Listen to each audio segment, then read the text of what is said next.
A lot of good things out there. There's things we still need to clean up, still a little sloppy in certain areas, and, always get better. A couple penalties on offense, a couple MAs that hurt us on some drives offensively. Obviously, turning the ball over is not a good thing offensively.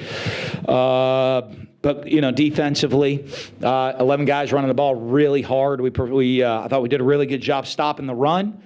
Playing great defense. We created a bunch of turnovers. Still gave up a couple. We had a couple situations we need to be better at. We had them in some 3rd and longs. Gave up first down, a 2nd and long penalty. Just being aware of your situation. You get 2nd and 27. We'll give you a 10-yard gain and get you to 3rd and 17. Still plus us of just a little situational football to be aware of that.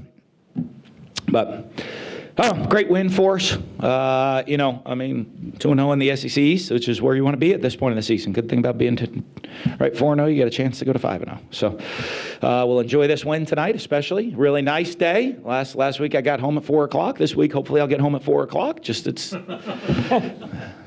p.m. instead of a.m. and get to go enjoy my family a little bit and get ready to roll and get in bright and early and get ready for Towson tomorrow. Trask throws for nearly 300 yards. He did have the 3 turnovers, but what were your overall impressions of how he played?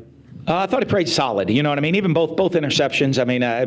Kind of threw and cover, but kind of threw to guys. It wasn't like he threw to a guy that and hit a defender in the chest. He took a shot on 2 plays, gave receivers a chance. Got to make good decisions into taking those chances. But I thought he really managed the game well. Thought he was sharp. Good decisions all day long. I think the fumble, it's just one. He's trying to hold the ball, make a play. Just, hey, it's not there, burn it, play the next play. But, that comes with experience. But overall, I thought he played really well. What stood out the most, I guess, about the performance for him? Just the one quality you liked the best? I thought he was relaxed. You never know. He hasn't been in that situation before in a long time. And, I kind of was always joking with him, make sure you're having fun, right? While we're out there. You've prepared for this. You prepared the right way. Make sure you have fun, right? I told him, I said, my normal deal. If you're really nervous, we can fix the nervous problem. Go out there, throw a bunch of picks, and play terrible, and you don't have to be nervous. You won't play anymore. We'll fix that problem. So you might as well relax and go have fun. And, but I think he prepared the right way. He's been preparing the right way. And so he got his opportunity. And now it's kind of what I would have expected. Similar to what I expected last week. I wasn't shocked last week with his performance, and I'm not shocked with his performance this week. Is it shocking that he hasn't started a game since he was 14 now? That's kind of crazy whole deal, but he's had an interesting career. But you know what? Give him a lot of credit for just preparing himself the right way. And not worried about it's something I talk about all the time, and maybe it's easier. I'm older and I'm a coach. Like, you're a head coach at Florida, so of course you say this. Worry about what's important. Worry about, are you getting better? Are you prepared? Are you ready for the moment? Am I better today than I was yesterday? Worry about the next play. The only play that matters is the next play. And don't worry about all the other things, the what ifs, what if. Just worry about, am I prepared? And he did that, and I think he was I don't remember his high school career from what I know about it. He was always ready, played a bunch, came in, made big plays. When his number was called, he was ready to go. And he's done that since the day I got in here for us as well. What was it that ticked you off so much when you were called timeout and we're getting... We're going to get a delay game. We're moseying out there on the field. We're all standing over the ball. You know what I mean? After a kickoff, the play clock runs. It was our first possession in the second half. We called the play coming out of half. We called the play before we left the locker room. This is what, because they were going to have the win and their kid was going to kick. I guess the only way that we wouldn't have been able to have the play called, they exactly would have had to flip the hash or something if they had to punt or it was a turnover. We got the ball on the other hash. We're going to put the ball on this hash, run this play. And I was like, so. And okay, a bunch of things tick me. I'm trying to have a nice afternoon, and you bring up all the things that are going to tick me off. Well, let me bring up another one. Thanks. The turnovers you guys have had in these 3 big games for you guys, it's got to be disarmed. Well, the fumble, I go to the fumbles. The interceptions I'm okay with. Those are very coachable moments, decision-making moments. Like I said, I'm upset at an interception if he throws and the ball hits a DB in the chest. Didn't you know he was standing there? You know, you're throwing a corner route and they're in two-man. He throws the corner. Curl doesn't get a lot of separation. Kid undercuts it, does a nice job, throw it just a little bit short, gets it. You know, he throws a go route. Trey slides inside against one high. He stares it down a little too long to give the safety a chance to get over the top. Okay, we can fix those. You know, it's not like, hey, I just kind of threw it into coverage. I threw it blindly. The fumbles, though, not good. We got to get those fixed. You know what I mean? You can take care of that. I mean, it wasn't like any of them were like this ridiculous hit or, you know, we're kind of off balance or one of those. We got to just protect the football when we have it in our hands. And lastly, at the end of the half, when you went forward there on the last play of the half.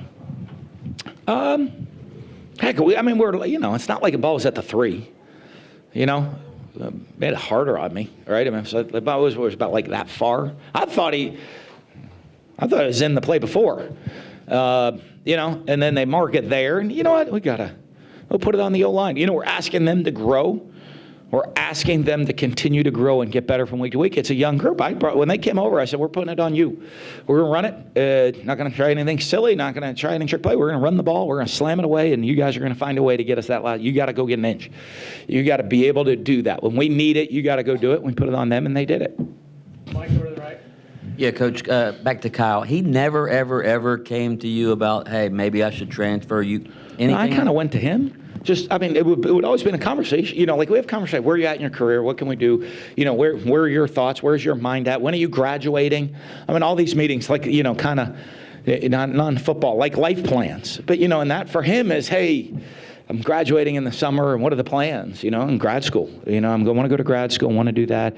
Okay, you know, as he say, hey, I want the opportunity to win the starting job in training camp. Well, you're going to get all the reps that you can get, and great. You know, I don't think he could ever complain for the number of reps he's gotten in spring ball and training camp and in his preparation. So, and I thought, you know, for him, you ask him. I've always thought he's been treated really. We've tried to treat him really well, give him every opportunity, prepare him, continue to grow, develop, and then all of a sudden your number's called and you can see that it's translated that he was prepared for that one moment when his number was called. Do some players play better with the lights come on? Yeah, some guys do.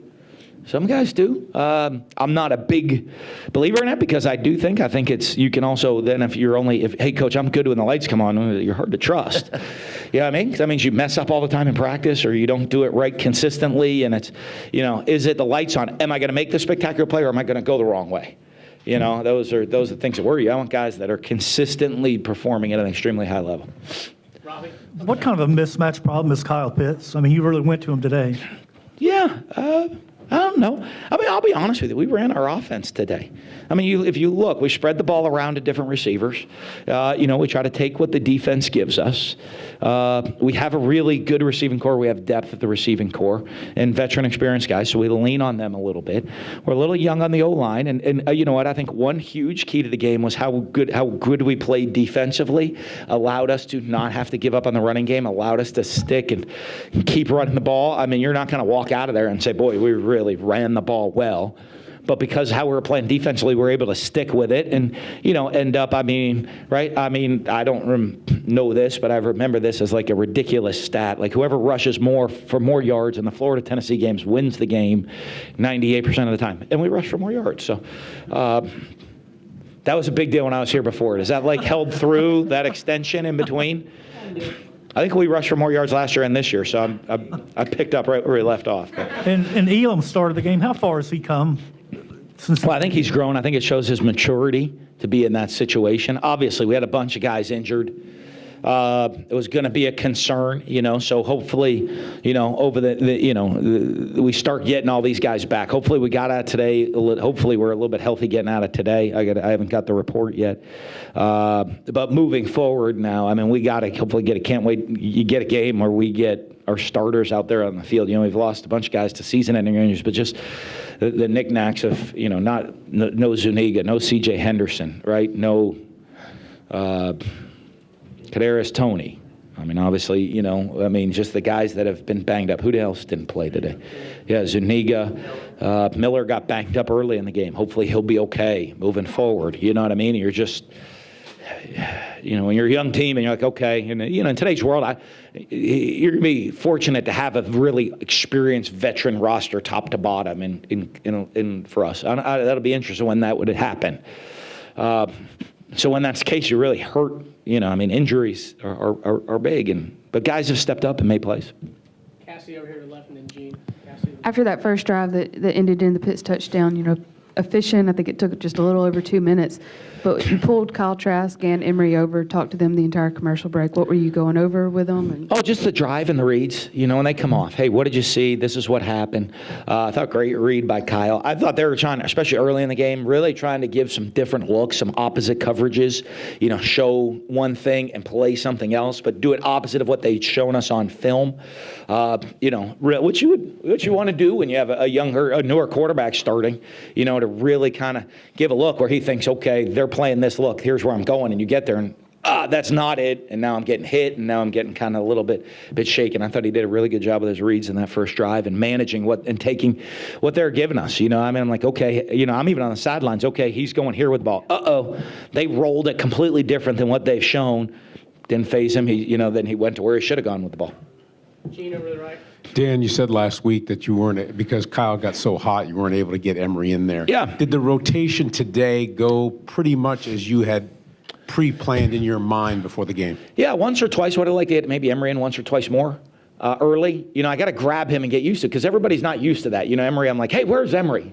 When he's standing right next to me, and I'm like, okay, we want to run this now. He's standing right next to me. You go throw him in, and there was once or twice. I'm like, hey, get over here. Make sure you're next to me, because there's that play clock's clicking and ticking, and there's not tons of time.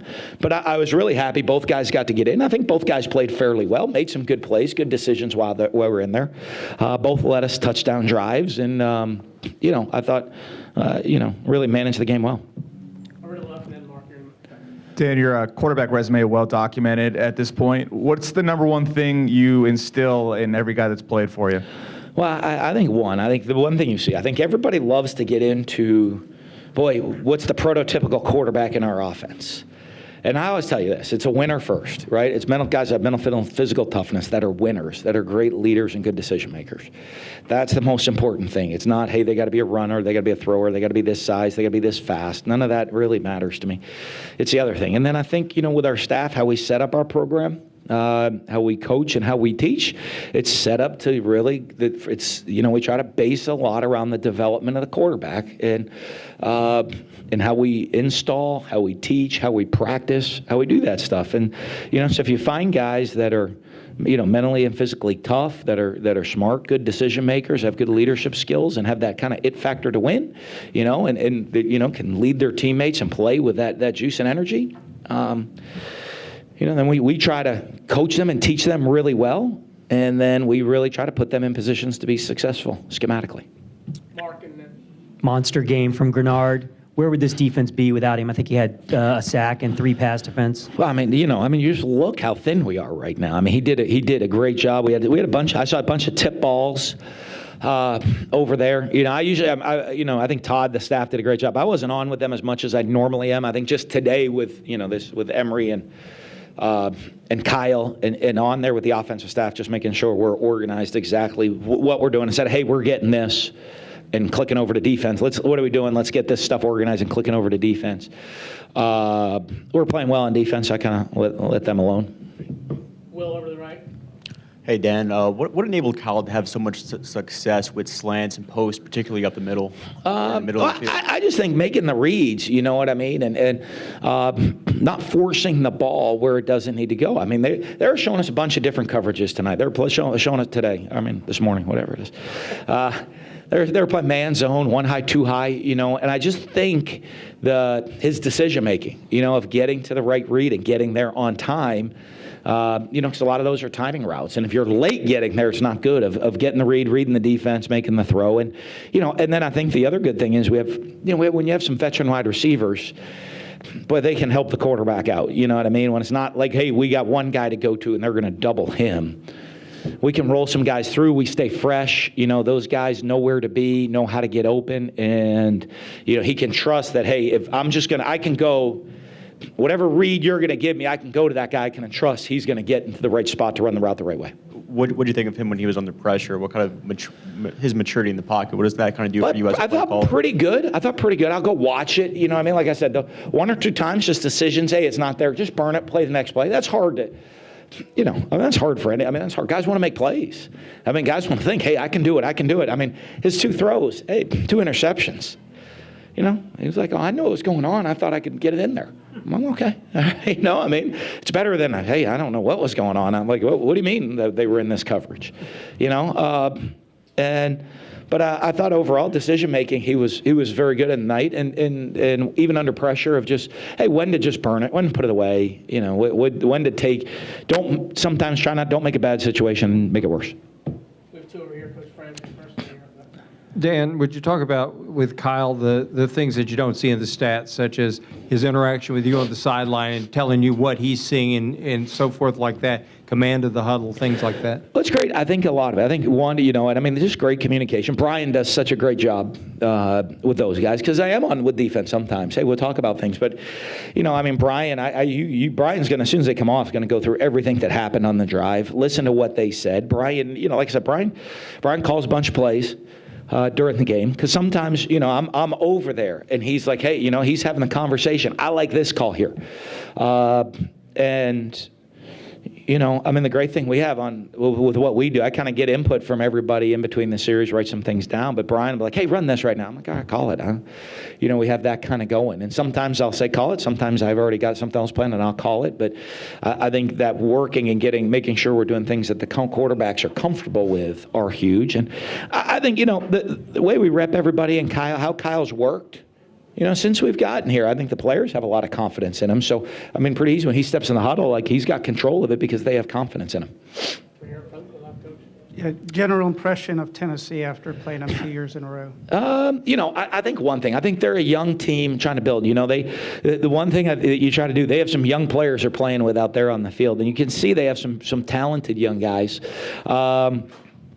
One of the things we try to do schematically is take their young guys and put them in tough situations and put pressure on them. Kind of the flip of maybe what they tried to do in Kyle, you know, with Kyle, where they're going to try to disguise and show opposite things and show some different coverages they haven't shown. We're also going to try to get their young guys and try to isolate their young guys and put them in hard managed situations, which is tough to do. But they do have some good talented young players, and you know, I think you see they brought. You know, they played 2 quarterbacks today, and you know, the young guy came in. Brian came in, made some good throws. You know, as soon as he was in, I was on Todd. Hey, you know, they got the young guy in. Let's kind of change it a little bit up, and don't give him easy throws. Don't give him something to get into rhythm. But you know, I think they're building for the future.